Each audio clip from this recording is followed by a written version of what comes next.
मेरा मुझ में कुछ नहीं, जो कुछ है सो तोर। मेरा तुझको सौंपूं जगत मोर। तुलसी या संसार में भांत भांत के लोग, तुलसी या संसार में भांत भांत के लोग, सबसे रल मिल रही हो नदी नाम संजोग। शिवधारामृत वाणी सुमति भक्ति दान दो।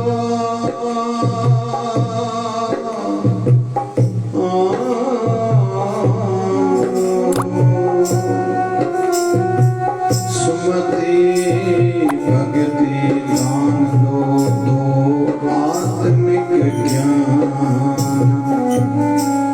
गुरुवर करो कल्याण, संत दास विनती करे। ओम नमो भगवते वासुदेवाय। ओम नमो भगवते वासुदेवाय। ओम नमो भगवते वासुदेवाय।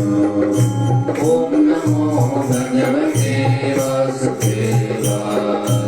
ओम नमो भगवते वासुदेवाय। ओम नमो भगवते वासुदेवाय। ओम नमो भगवते वासुदेवाय। नमः शिवाय। ओम नमः शिवाय। नमः शिवाय। ओम नमः शिवाय। बम बोले नमः शिवाय, हर हर बोले नमः शिवाय। बम बोले नमः शिवाय, हर हर बोले नमः शिवाय। ओम हरि ओम, ओम हरि ओम। ओम हरि ओम, ओम हरि ओम। झूले झूले झूलेलाल आयो आयो आयो लाल। झूले झूले झूलेलाल आयो आयो आयो लाल। यशोदारा बोल प्यारे यशोदारा बोल। यशोदारा बोल प्यारे यशोदारा बोल।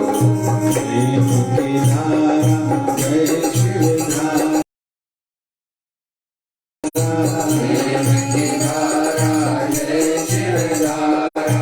निर्मल धारा जय शिवधारा, ज्ञान की धारा जय शिवधारा। निर्मल धारा जय शिवधारा, ज्ञान की धारा जय शिवधारा। धारा जय शिवधारा। धारा जय शिवधारा। प्यार से प्यारा जय शिवधारा। प्यार से प्यारा जय शिवधारा। शिवन की धारा जय शिवधारा। बाबा शिवन की धारा जय शिवधारा। ओम नमो भगवते वासुदेवाय। ओम नमो भगवते वासुदेवाय। बोलिए सत्य सनातन धर्म की जय।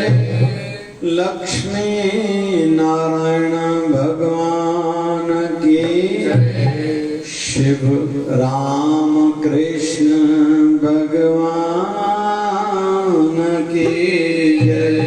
आयुलाल सदैव भोलेनाथ। बोलिए सद्गुरु स्वामी शिवयंती महाराज की जय। बोलिए शिवधारा वाले साहिब की जय। जय जय शिवधारा।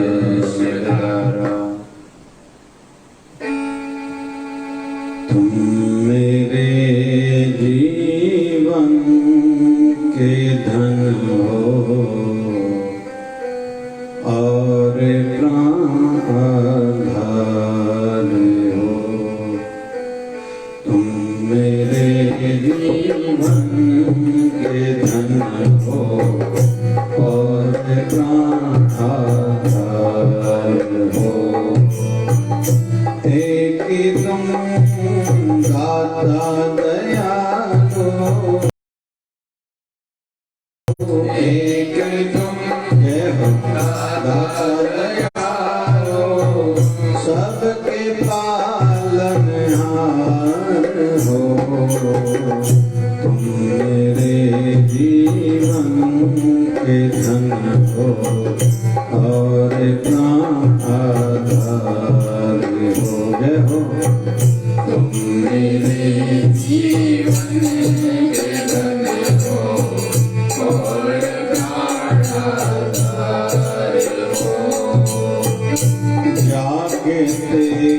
कभी भी मैं तुम्हें भूलूं नहीं। जागते सोते कभी भी मैं तुम्हें भूलूं नहीं। भेष दो राजा का मुझको, भेष दो राजा का मुझको, या गले कटिहार दो। तुम मेरे जीवन के धन हो और प्राण आधार हो। मेरे जीवन के धन हो और प्राण आधार हो।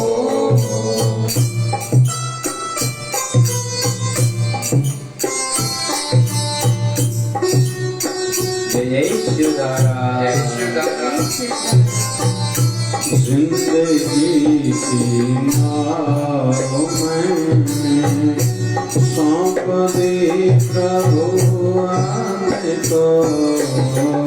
जिंदगी की नाव मैंने सौंप दी प्रभु आपको। तुम डुबाओ या बचाओ, तुम डुबाओ या बचाओ, मेरे कीमत हार हो। मेरे जीवन से धन हो और प्राण आधार हो। मेरे जीवन के धन हो और प्राण आधार हो। पहले के युगों में इंसान के जीवन का आधार रहता था हड्डियां, और धीरे धीरे फिर आधार बनता गया अनाज। हमारे महर्षि एक हुए हैं जिनका नाम है महर्षि दधीच। देवताओं पर आपदा आई थी, असुर शक्तियां शक्तिशाली होने लगी थी।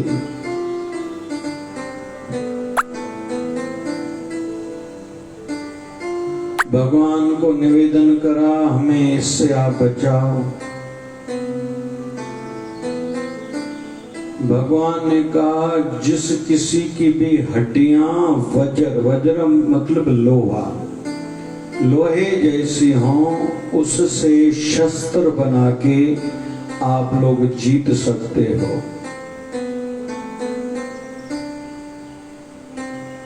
पता चला एक ही ऐसी हस्ती है संसार में जिनकी हड्डियां वज्र की भांति हैं, मतलब इतनी भक्ति करी है कि उसकी हड्डियां भी मजबूत हो चुकी हैं, मतलब वज्र बन चुकी हैं, और भक्ति का प्रभाव उन हड्डियों तक बहुत गहरा पहुंच चुका है। और उस ऋषि का नाम है, महर्षि का नाम है दधीच, और उन्होंने नैमिषारण्य क्षेत्र में साधना करी है।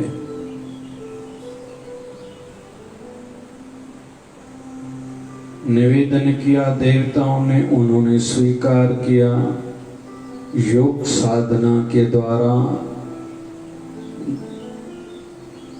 सहस्त्रा चक्र से प्राण त्यागे, मृतक शरीर पड़ा था, देवताओं ने उठाई, उन हड्डियों से शस्त्र बनाया और असुरों को पराजित करके विजयी बने थे, जीता था। तो पहले जो कोई अभी जैसे पूछे ना आयु कितनी है, कलयुग में आयु है 100 साल। इंसान की। कलयुग से पहले था द्वापुर। द्वापुर में एक शून्य, एक जीरो लगाएं तो 1000 साल थी। उससे पहले आयु त्रेता युग था, उसमें एक और जीरो लगाएं तो हो गई 10,000 साल। और भगवान राम जी ने 11,000 साल तक राज्य चलाया था। त्रेता युग के भगवान श्री राम थे। उससे पहले था सतयुग, एक जीरो और लगाया, मतलब लोगों के शरीर की 1,00,000 साल, एक जीरो लगाया तो उस समय लोगों की शरीर की आयु थी 1,00,000 साल तक।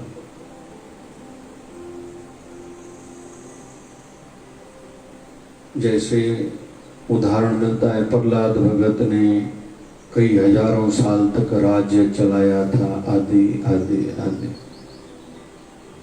तो फिर इंसान की आयु आधारित थी अनाज पर। अभी हम लोग थोड़े थोड़े पे कह देते हैं, मेरा तो तूने प्राण ही निकाल दिया, मेरा प्राण मेरे बच्चों में है, मेरा प्राण मेरे घर में है। आजकल तो कहते हैं मेरे प्राण मेरे मोबाइल में है, कोई हाथ न लगाए इसको। तो वाणियों में प्राण संबंधित बहुत इशारे मिलते हैं। प्राण मतलब अंतर आत्मा से किसी को चाहना। तुम मेरे प्राण आधारे प्रभु जी, गुरु ग्रंथ साहब में भी वाणी है। जिसको पूरी अंतर आत्मा से हम लोग चाहें, प्रेम करें, तो आज हमने भजन गाया, तुम मेरे जीवन के धन हो और प्राण आधार हो। मेरे जीवन का धन प्रभु आप हो। संसार अपनी संपत्ति समझता है, पैसे को और प्रॉपर्टी को, जितनी बिल्डिंग्स हैं। लेकिन संत कहते हैं मेरी संपत्ति आप हो।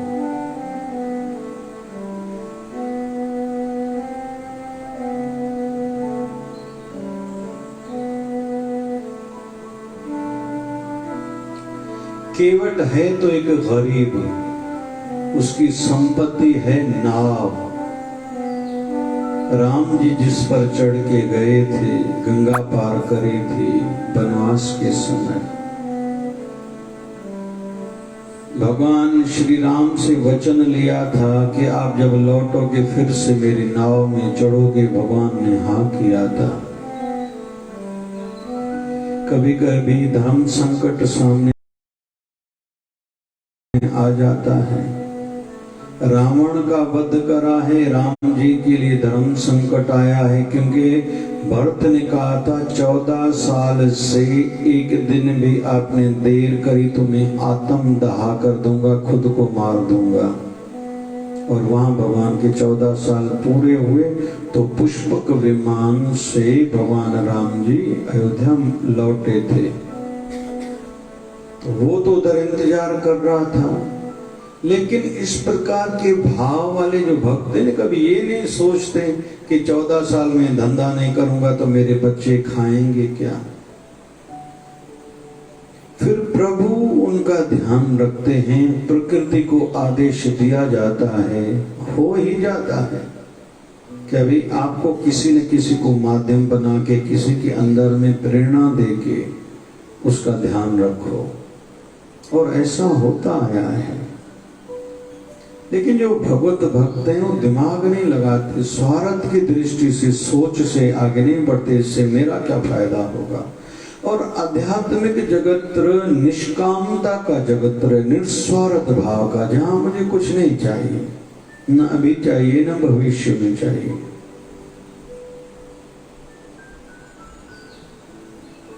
एक संत ने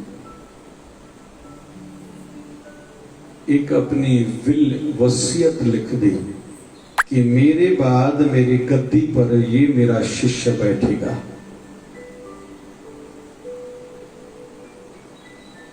लोग भी बहुत कच्ची वृत्ति वाले कुछ कुछ रहते हैं। भाई हमारे गुरु जी के बाद ये हमारा भविष्य का गुरु बनेगा, तो बहुत उनके साथ रिश्ता जोड़ रहे थे, नाता बढ़ा रहे थे, वाहवाही करने लगे, तुम्हें सब कुछ हो, आदि आदि आदि। उस शिष्य के भी मन में आ गया, मैं ही भविष्य का मालिक हूं इधर का। धीरे धीरे अहम आता गया। अभी मन में विचार आता था, मेरे गुरु जी की टिकट कब कटेगी, मैं गद्दी पर बैठूंगा, क्योंकि मेरे गुरु जी जाएंगे तभी मैं गुरु गद्दी पर बैठूंगा। अभी मेरा गुरु जी जाए, रोज इस प्रकार का भाव उसके मन में, पता नहीं मेरे गुरु जी की आयु कब पूरी होगी तो मैं बनूंगा ना इस गद्दी का मालिक।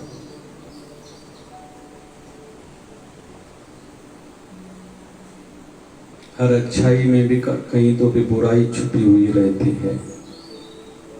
इसलिए जो भी बड़ा व्यक्ति है, कहीं का भी, संस्था का, घर का, पंचायत का, धर्म का, राष्ट्र का, जो भी मुखिया है, प्रेसिडेंट है, उसको बहुत सोच समझ कर फैसला लेना चाहिए और जल्दी घोषणा नहीं करनी चाहिए। लेकिन इसमें भी दो मत नहीं है, कुछ कुछ कभी कभी करना भी पड़ता है, लेकिन साथ में सावधानी हो, बस इसका ध्यान रखें। बच्चों को भले पता होनी चाहिए कि मेरी मम्मी पापा की अलमारी या तिजोरी की चाबी कहाँ पड़ी है, लेकिन साथ में पीछे से नजर भी होनी चाहिए, ऐसे नहीं उनमें कोई गलत लत लग जाए चोरी करने की, आदि आदि आदि। पीछे जागरूकता होनी चाहिए। नौकर के ऊपर भी विश्वास करना चाहिए, लेकिन फिर भी पीछे से जागरूकता हो, समझ हो, अक्ल से काम लें। इतना किस पर अंधविश्वास, ब्लाइंड ट्रस्ट नहीं करना चाहिए। गुरु जान गए कि ये मेरे शिष्य के मन में चलता है कि मेरी टिकट कटे, लेकिन अभी मेरी आयु है। और जो पूर्ण संत रहते हैं उनकी इच्छा ये रहती मैं सबको खुश रखूं, ज्यादा से ज्यादा सबको दूं। उसके गुरु ने जान लिया मेरी आयु अभी है, अभी 10-15 साल शरीर रहेगा संसार में। रही बात आई गद्दी की ना, जो इसको ही देनी है, ठीक है। एक दिन बगैर बताए आधी रात को गुरु महाराज आश्रम से चल दिए। 1-2 दिन ढूंढा गया इधर उधर, फिर और दूर दूर तक गए, पता किया जहाँ जहाँ उनके सिख सेवक थे, जहाँ जहाँ जाने की संभावना, चांसेस थी, वहाँ हो सकते, कहीं का पता नहीं चला। कुल मिला के उनके शिष्यों ने निर्णय लिया, गुरु महाराज ने तो पहले से कह दिया था हमारा उत्तराधिकारी गद्दी भविष्य का, फ्यूचर का बनने वाला यही है, तो उसको गद्दी पर बिठाओ। गद्दी पर बिठाया गया। वो वाली आशीर्वाद तो थी नहीं। केवल गद्दी पर बैठने से क्या होता है, ये तो बाजार में भी चीजें मिलती हैं, जो चीज मिलनी चाहिए थी वो उसको मिली नहीं। अंदर खोखलापन है, खालीपन है, शरीर बीमार रहने लगा, मन में मजा नहीं है, कोई उत्साह नहीं है काम में। और यहाँ थोड़ा और समझेंगे, समय समय पर हम लोग गुरुमत में भी जाएंगे ना, पहली पातशाही से लेके 10वीं पातशाही तक हम लोग देखेंगे, तो उनके जीवन में इस प्रकार की बातें बहुत आई थी, जो लोग खुद को उनका उत्तराधिकारी गद्देसर लोगों को बताता था कि मैं गद्दी पर हूं। उस समय ये झंझट था। तभी गुरु गोविंद सिंह को कहीं तो भी ये निर्णय लेना पड़ा होगा कि गुरु ग्रंथ साहब को गुरु का दर्जा दिया और 11वीं पातशाही बनाई थी। ये निर्णय इतनी आसानी से नहीं लिए जाते, बहुत मजबूरियां जब रहती हैं, कुछ सामने दिखाई नहीं देता, आदि आदि आदि आदि। ये प्रथाएं उस समय के और बहुत सी परंपराओं में हैं। संत दादू दयाल में भी ग्रंथ पूजा, उनके ग्रंथ, मूल ग्रंथ की पूजा होती है, लेकिन फिर भी गदेश्वर भी हैं। मूल ग्रंथ को भी गुरु का दर्जा है, लेकिन फिर भी गदेश्वर भी है दादू पंथ में। ऐसे कबीर पंथी जो हैं, सुनते हैं कबीर पंथ में भी बहुत लोग ऐसे में भी इसी पंथ का प्रचार करते हैं, लेकिन मूल तौर पर वहां से जुड़े नहीं हैं। ऐसे बहुत से पंथ, मत पंथ हैं, लोग नाम लेते हैं मैं इस संस्था का बालक हूँ, इससे जुड़ा हुआ हूँ, लेकिन वहां जाएंगे तो हेड ऑफिस में कहते ये हमारा नहीं है, और ऐसा होगा ही कलयुग में। गुरु ग्रंथ साहब के न्यायमैले के श्लोक में, अंतिम श्लोकों में एक श्लोक है, पंथा प्रेम न जानई भूली फ्रे गंवार। जो नए नए पंथ निकलेंगे प्रेम न जाने, उनको प्रेम नहीं समझता, वो केवल बाहर की व्यवस्थाएं समझते हैं। मैनेजमेंट अच्छी हो, बड़ा मंदिर हो, ऐसा हो वैसा हो, ताम झाम हो, दिखावा हो, आडंबर हो, उनको यही समझता है केवल। क्यों? जो महापुरुषों के साथ घिसे नहीं है, सेवा में नहीं रहे, वो तो अधूरे नहीं होंगे। जो अधूरे हैं वो दूसरों को पूरा कैसे कर सकते हैं? धन धन धन जन आया, जित प्रसाद सब जगत तराया। जन आमण का यही स्वाद, तिनके संग चित आवे ना। आप मुकत मुकत करे संसार, नानक तिस जन को सदा नमस्कार। जो खुद मुक्त है, दूसरे को मुक्त वही कर सकेगा। जन के संग चित आवे ना, और उनकी संगति में भक्ति चित्त आए, तभी थोड़ा इशारा मिलता है ये पूर्ण संत है। केवल माया माया माया भी नहीं होना चाहिए।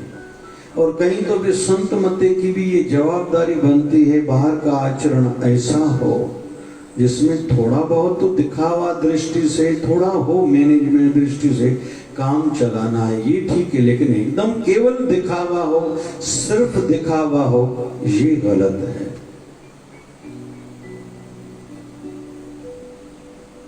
शिष्य भी परेशान रहने लगा, मजा नहीं है, कैसे करूं। एक पुराना गुरु भाई था, बड़ी आयु का था, उनसे दिल की बात करिए, यार ये अच्छा नहीं हो रहा। पता नहीं क्यों गुरुजी ने आज्ञा करी थी मेरे लिए कि ये गद्दी पर बैठेगा। मेरे भी मन में आया मैं गद्दी पर बैठूंगा, और लोग भी धीरे धीरे मुझे प्रणाम करने लगे, मान्यता देने लगे। कहीं तो भी मन में ये बुरा विचार आता था, मेरे गुरुजी पता नहीं कब संसार से जाएंगे। और गुरुजी बगैर बताए चले गए, अभी शरीर में भी हैं या नहीं पता नहीं, लेकिन कुल मिला के मजा नहीं है। उन्होंने कहा एक संत, पूर्ण संत, उनके साथ आपको मिलाता हूं जो ये सब बातें जानते हैं। एक गहरी बात बोल रहा हूं, ध्यान से सुनना। जो बाप गरीबी से अमीर हुआ है, उस बाप के साथ उसके कहने में जो बेटा रहेगा वो सच में बड़ा आदमी बनेगा। जैसे कहते हैं इन दिनों में जो दुनिया के 10 बड़े अमीर हैं, इलॉन मस्क के लिए कहते हैं कि उसकी बेटी होटल में रोटी खाने गई, पता नहीं कितने डॉलर टिप में दे दिए वेटर को। तो उसको जो पता चला अच्छा नहीं लगा, लेकिन फिर वो खुद रोटी खाने गए तो टिप में $1-2 दिए। तो वो वेटर कहता है सुना है आप दुनिया के सबसे बड़े अमीरों में से एक अमीर हो, आपकी बेटी ने रोटी खाई, पता नहीं कितने लाख रुपए की मुझे टिप दे के गई, आप केवल 50 रुपए मुझे दे रहे हो टिप पे, जबकि मालिक तो आप हो, वो तो बेटी है। बोले वो है खरबपति की बेटी, मैं हूं एक गरीब का बेटा। ये शायद बिल गेट्स के लिए बात है, मैं हूं गरीब का बेटा, वो एक खरबपति की बेटी। तो खरबपति की बेटी ये ऐसे ही करेगी, मैं गरीब का बेटा हूं तो मैं तो इतना ही दे सकता हूं। मैं फिर से निवेदन करूं, जिसके भाग्य खुले हुए होते हैं ना, वो संत की तीनों अवस्था का कोई दर्शन कर पाता है। संत पहले प्रारंभ अवस्था में जब जुनूनी रहता है, सेवा करता है, दिन क्या है, रात क्या है, खाना क्या है, पीना क्या है, सोना भी है क्या, तो ये किसी को देखने में आता है। फिर संत जाता है मध्याह्न अवस्था में, जब धीरे धीरे शांत होता जाएगा, भक्ति बढ़ाएगा सेवा के साथ। फिर संत जब प्रवेश करते हैं ब्रह्म ज्ञान की अवस्था में, सब गोविंद है, सब गोविंद है, गोविंद बिन नहीं कोई, कुछ चर्चा नहीं करनी, कुछ सोचना नहीं, कुछ अपने आनंद में रहना है।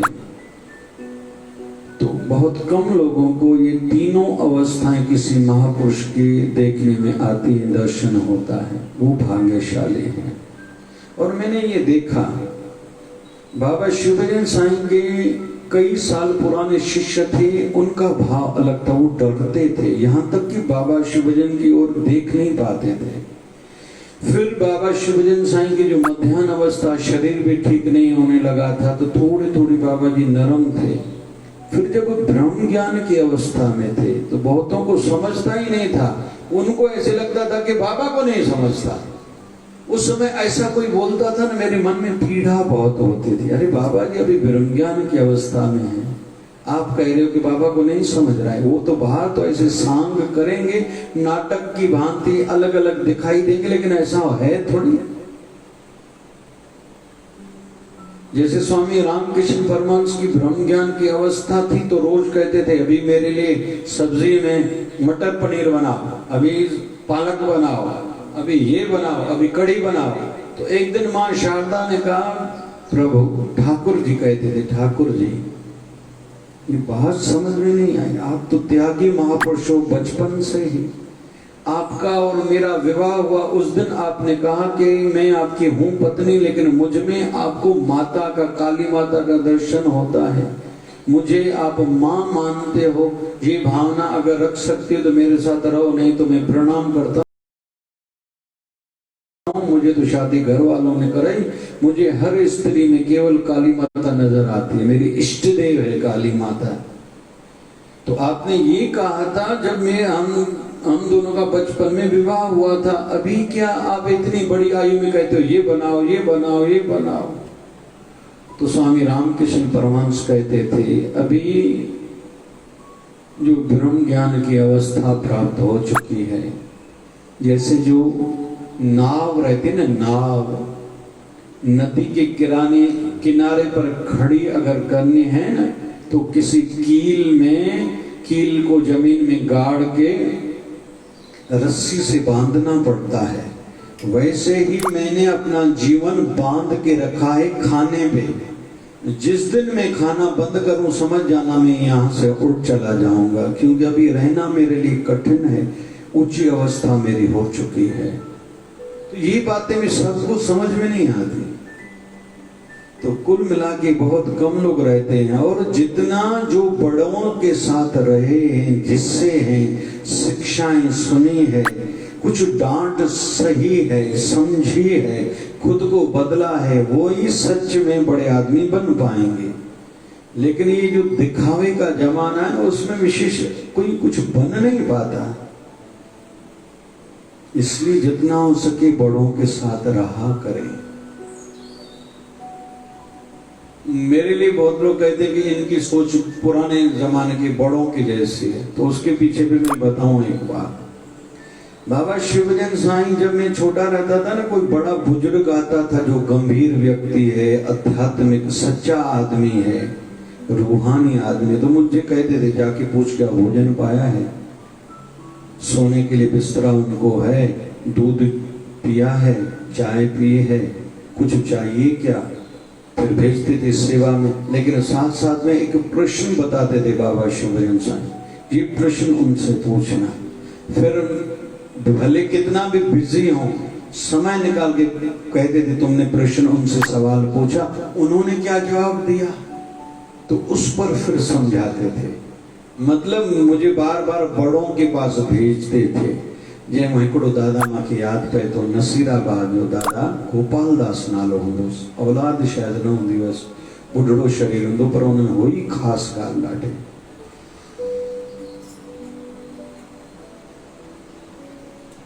कुल मिला के ये गद्दी पर तो बैठा है, मजा नहीं है। अपने गुरु भाई जो बड़ी आयु का है, उसने कहा एक संत के पास लेके चलता हूँ। उस संत के पास गए कि मेरे से गलती हुई है। गुरु ने कहा मेरी गद्दी का उत्तराधिकारी यही बनेगा, गद्दी पर ये बैठेगा। मेरे मन में उल्टे विचार आए, पता नहीं हमारे गुरु जी कहाँ चले गए।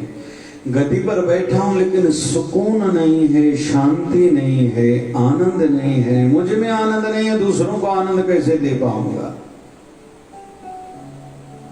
मैं खुद उलझा पड़ा हूं, दूसरों की उलझनों को कैसे दूर कर सकता हूं।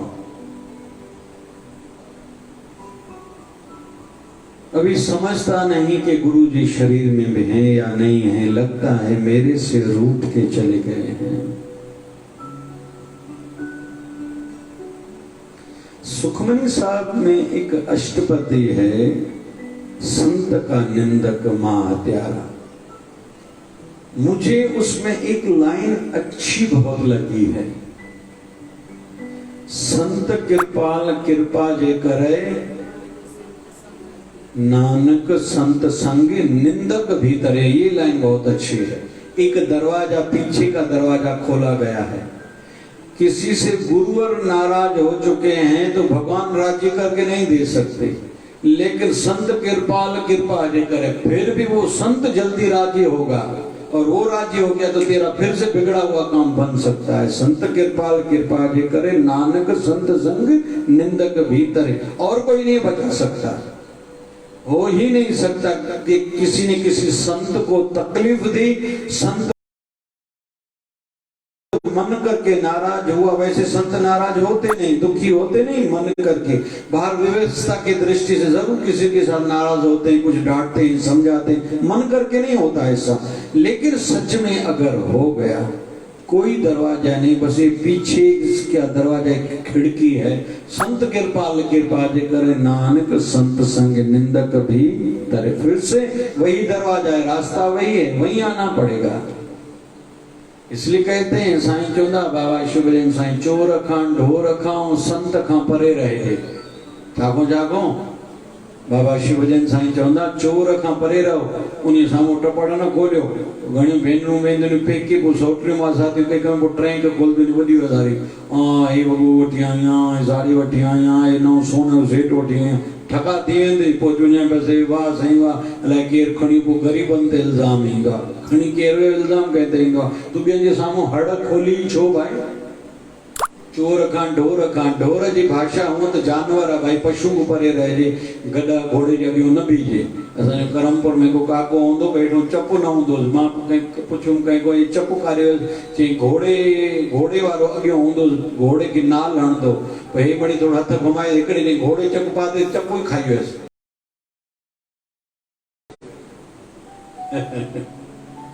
कंहिंखे न ॿुधाए त ॻाल्हि मां बि ॿुधायां। बचपन में हिकिड़ी गॾ जी कट लठ खणी करे नानाणे मां बि भॻम ठका जो कंहिं अॼु ॾींहं ताईं मुंहिंजो निशान आहे उहो, ऐं आधार कार्ड बि मुंहिंजो निशान बि इहो ई आहे।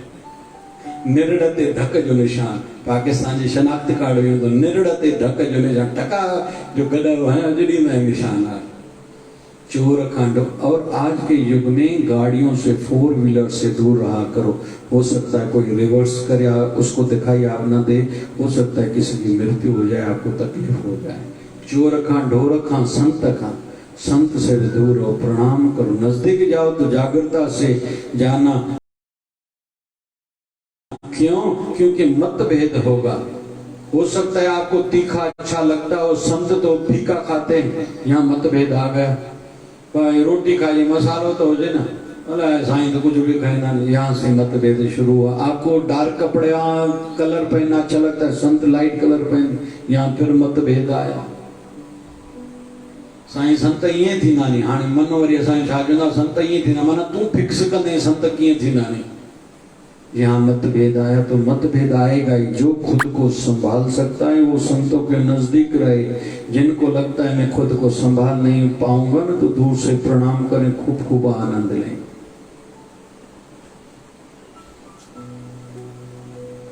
अभी वो संतों को निवेदन कर रहा है, गलती तो हो गई है, क्या करूं?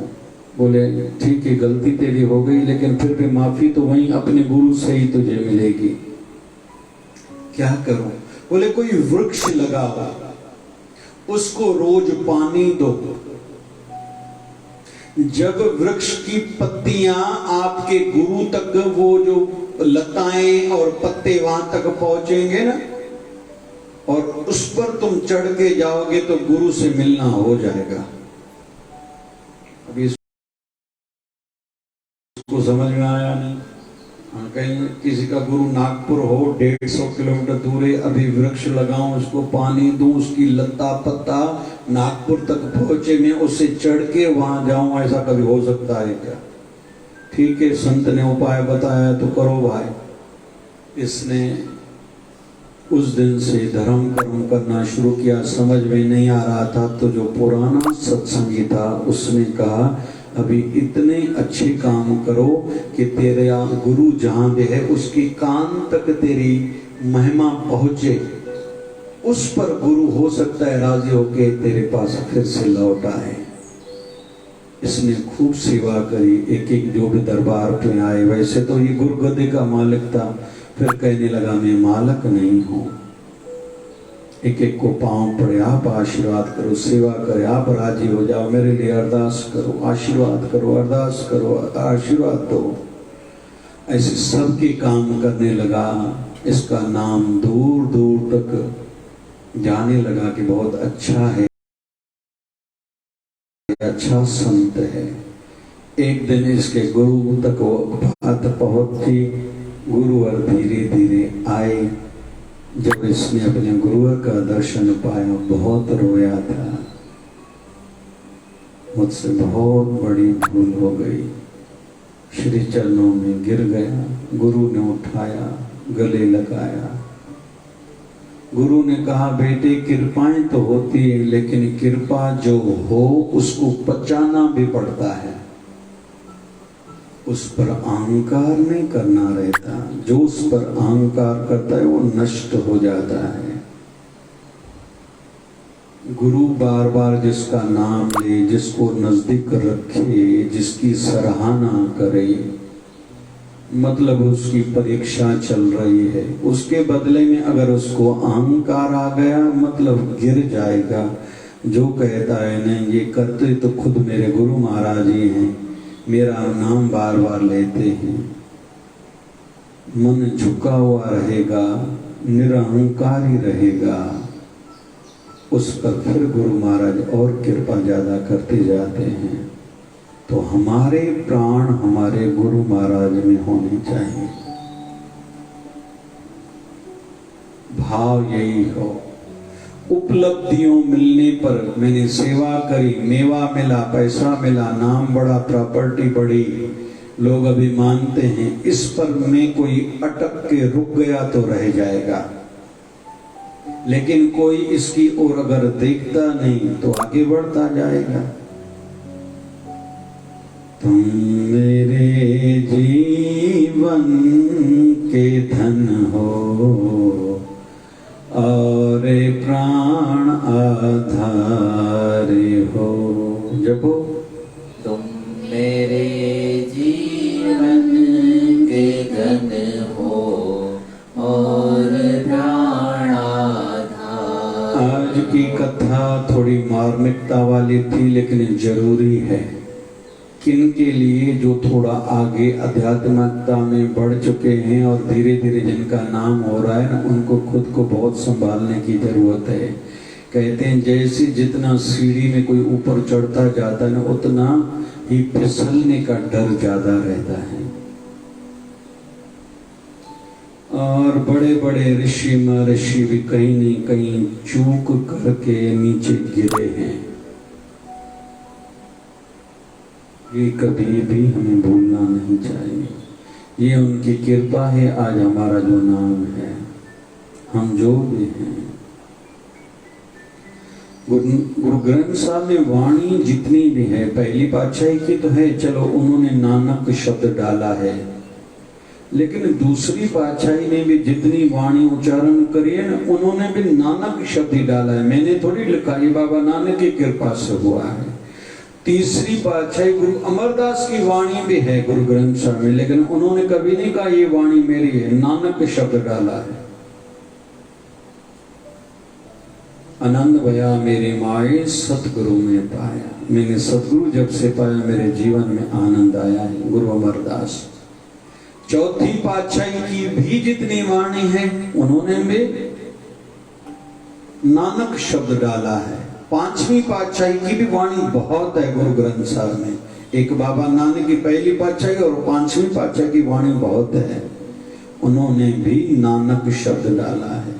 फिर इनके बाद नवीं पातशाही की वाणी बहुत है, उन्होंने भी नानक शब्द बहुत डाला। मैं नहीं हूं, मैं कुछ नहीं हूं भाई, ये नानक की कृपा है, वही है मालिक हमारे, वही है। गुरु अर्जन देव ने सुखमनी लिखना शुरू करा होगा तो आद गुरे नमः, आद मतलब बाबा नानक को मेरा प्रणाम है। जुगाद गुरे नमः, दूसरी पातशाही को भी मेरा नमस्कार है। सतगुरु नमः, मेरे सतगुरु हैं गुरु रामदास, उनको भी मेरा प्रणाम है। और नानक आद गुरे नमः, जुगाद गुरे नमः, सतगुरे नमः, श्री गुरुदेव नमः। सतगुरु तीसरी पातशाही, चौथी पाई श्री गुरुदेव गुरु रामदास को भी मेरा प्रणाम है। ये माना है इसकी,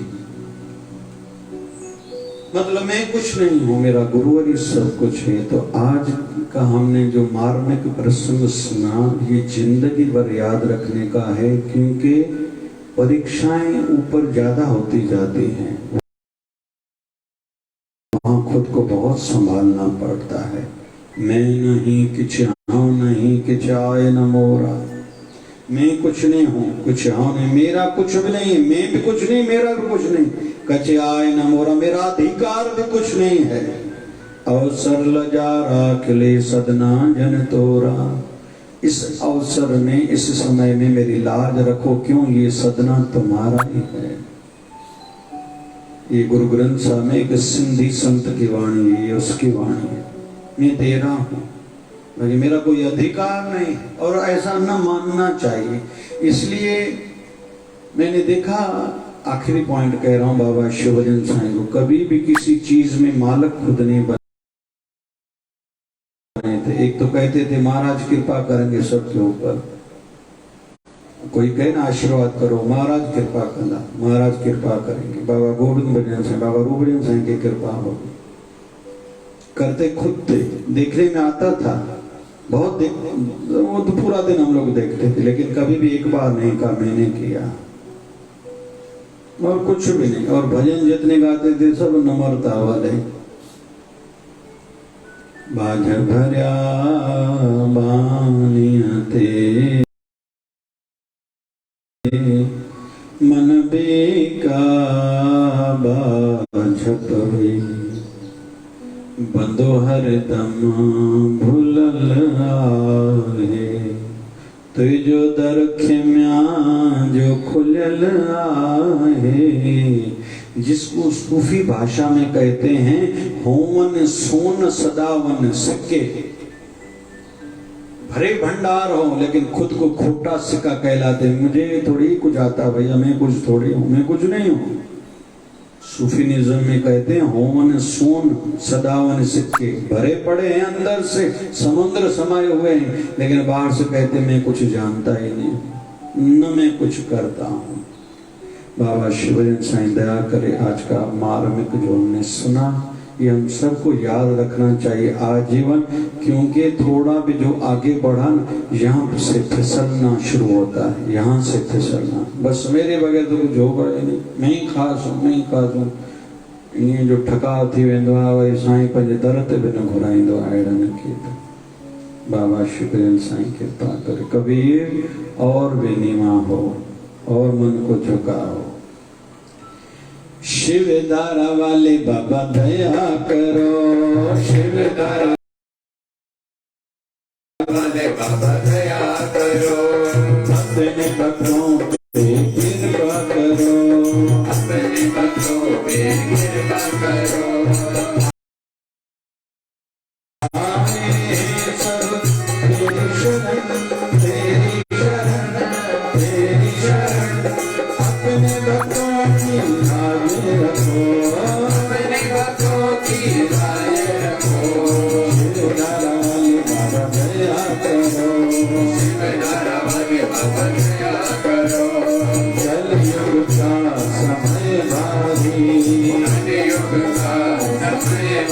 उलझ पड़े सब नर नारी, तुम्हींनो बस हितकारी, माया जाल से रक्षा करो,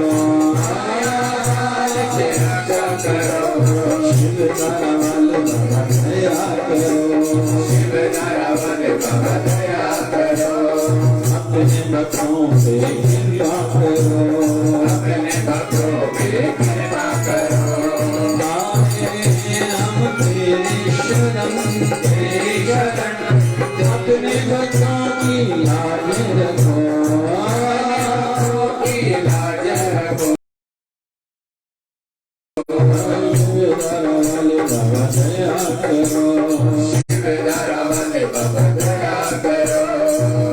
ज्योत निवारा झूलण साई, पल्लव सब जब जानी, ज्योत निवारा झूलण साई, पल्लव सब जब जाई, आया दर से सवली देखे, आया दर से सवली देखे, पल्लव जब जानी,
सतगुरु स्वामी शिवानंद महाराज की आज के आनंद की, कल के मंगल की, धर्म की अधर्म का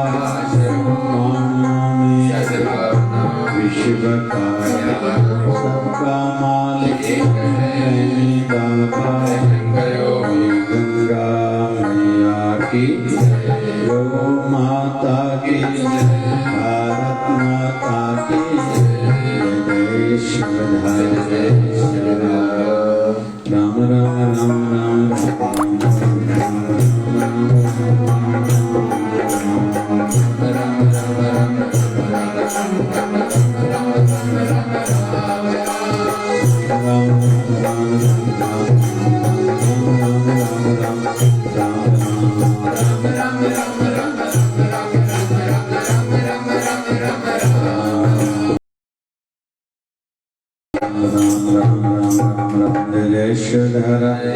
विश्वजीय स्वास्थ्य एवं विश्वजीय शांति हेतु मिलकर सभी जप कंधा से ओम त्र्यंबकं यजामहे सुगंधिं पुष्टिवर्धनम् उर्वारुकमिव वन्देनात् मृत्युर्मोक्षयमामृतात् ओम त्र्यंबकं यजामहे सुगंधिं पुष्टि बन्धनात् मृत्युर्मोक्षयमामृतात् ॐ त्र्यम्बकं यजामहे सुगन्धिं पुष्टिवर्धनम् उर्वारुकमिव बन्धनात् मृत्युर्मोक्षयमामृतात्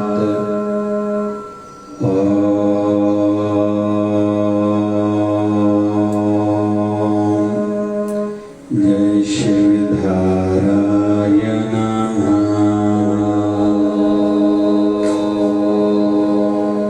जय शिवधाराय नमः।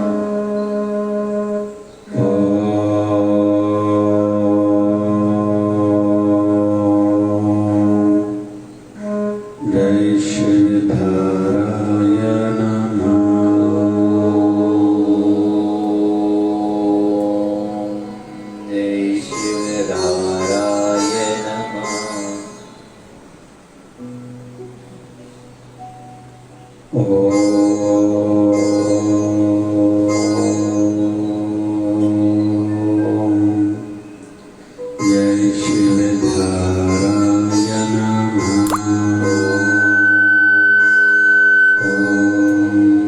जय शिवधाराय नमः।